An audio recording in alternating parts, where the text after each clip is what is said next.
자, 5가지 영역이 있는데 색깔 몇 개 칠할 거야? 4개 칠할 거죠? 그죠? 그럼 이 가운데가 제일 많이 겹친다. 그죠? 그럼 가운데에 올 수 있는 색깔의 경우의 수 몇 가지니?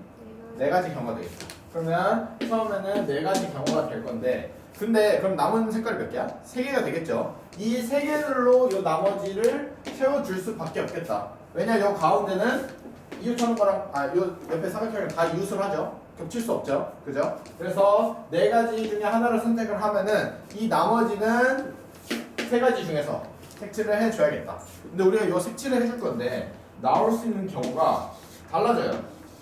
어떻게 달라지냐면, 자, 우리가 색깔 3개 남았으니까. 맞다. 아까 내가 부셨지. 안 나와.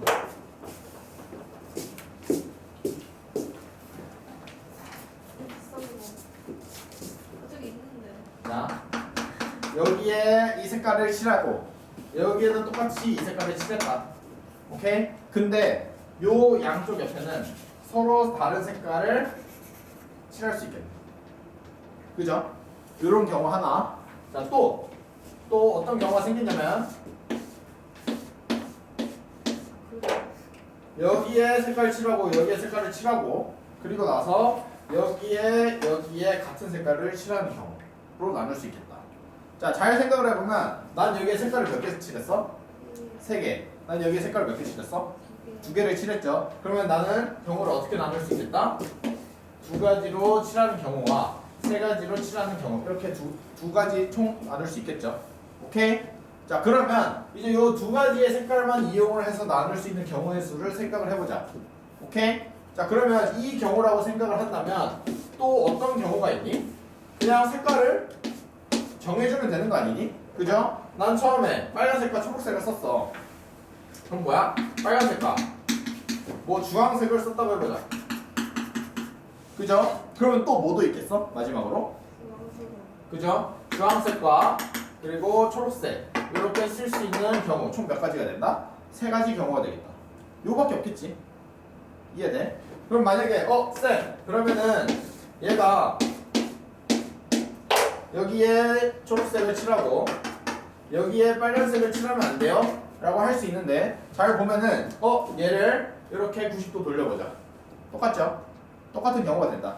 그죠? 그럼 이 다 조건에서 뭐라 돼 있어? 회전을 하여 일치하는 것은 모두 같은 것으로 본다. 여기 사실 원순열이랑 똑같은 의미예요. 얘 돌렸을 때 똑같은 거니까 같은 걸로 봐줘야겠지. 그러면 우리는 결국 뭐다? 색깔을 칠해줄 수 있는 경우의 수만 생각을 해주면 되겠네. 그러면 3가지 색깔 중에서 2가지 골라주는 경우의 수 3C2 라고 써도 되겠고, 결국 3가지가 되겠다. 그죠? 그래서 이 2가지 색깔만 칠하는 경우의 수는 3이 되겠네요. 오케이? 자, 그 다음에 이제 색깔을 3개를 칠할 거야. 색깔을 3개를 칠할 건데 얘도 헷갈릴 수 있으니까 한번 봐보자. 요 사각형에서 똑같이 2번 칠하는 거는 녹색이 될 겁니다. 녹색을 칠했는데 주황색을 여기에다 칠하고 빨간색을 여기에다가 칠해보자.